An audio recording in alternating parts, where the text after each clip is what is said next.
Today I want to share with you 5 signs that may indicate that your teen is abusive.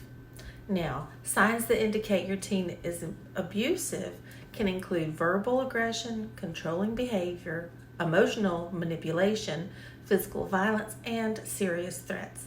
So let's break these down a bit. Number 1, verbal aggression can range from shouting to name calling to insults. Number 2, controlling behavior may involve your teen trying to forbid you from seeing certain people or going certain places, even in your own home.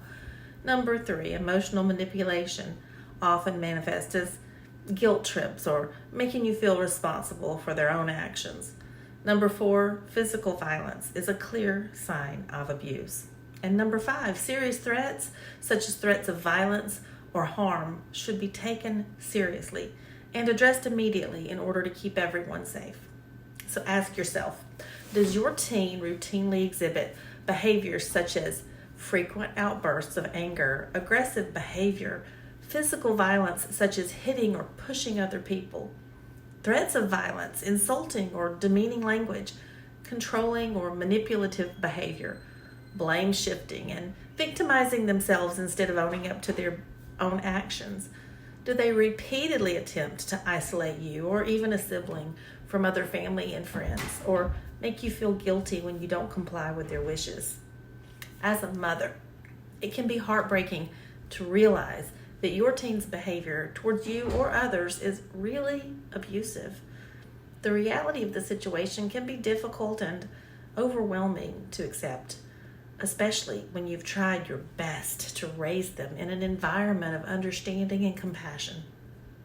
As parents, we want our children to grow up with good values and morals, so it can be incredibly disheartening when those values are not being upheld. It's important not to ignore the warning signs or brush off unacceptable behavior as just a phase. It's better in the long run to deal with it early on before things escalate further. As a mom, it can be incredibly hard to be blamed for your teenager's abuse toward you. It can be difficult to accept that the person you've devoted so much of your life to is now lashing out at you in such a destructive way. It may leave you feeling guilty and inadequate, wondering what you did wrong or where things went wrong. You might question if you're doing something wrong as a parent, even though deep down you know the responsibility lies with your teen. That's good to examine yourself, but you don't want to stay stuck there when you know it's not truly a parenting issue. It may be shocking to find yourself being blamed for your teenager's actions by other people when they don't understand the situation or refuse to believe that your child could do something like this. People may make judgmental comments about how it's all your fault or assume that everything is under control, even though the truth may be very different. You may feel helpless and unable to explain yourself or defend yourself against these accusations.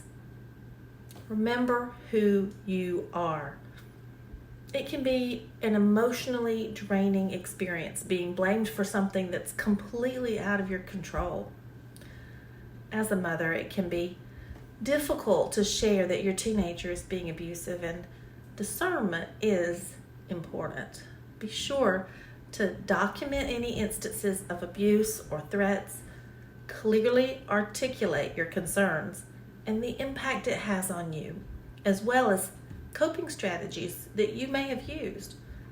This can help you have facts to share when you do so, whether with mental health professionals, legal authorities, or otherwise. Reach out to supportive family members and friends for emotional support, but don't feel obligated to share all the details of your situation unless you're comfortable doing so. Remember, there are resources available through local crisis centers or hotlines that you may tap into if needed. It's a good idea to plug these contacts into your phone so you'll have them at the ready. If your teen is abusive towards you as a mom, it can be difficult to know how to share this information in an appropriate and responsible way.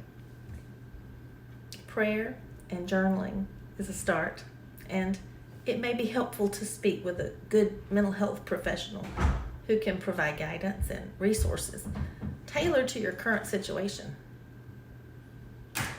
You might consider joining a support group for parents of teens who have been abusive.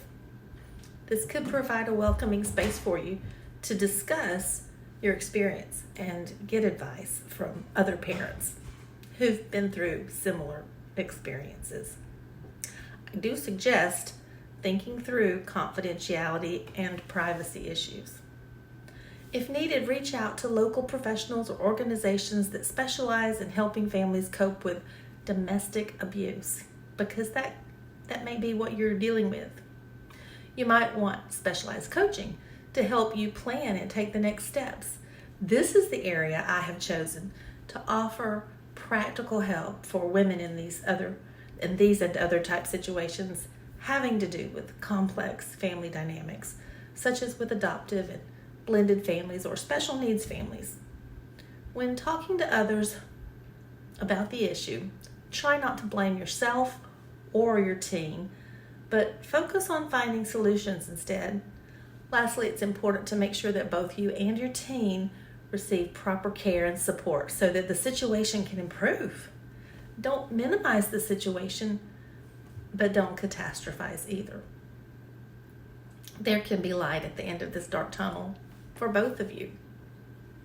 In the meantime, it's crucial to make safety a priority so you get through that tunnel to the light beyond. Safety First for Second Moms is a free mini course for helping you get started on your personal safety plan because your safety matters. It's available from my website at dawnbaggett.com under the resources tab.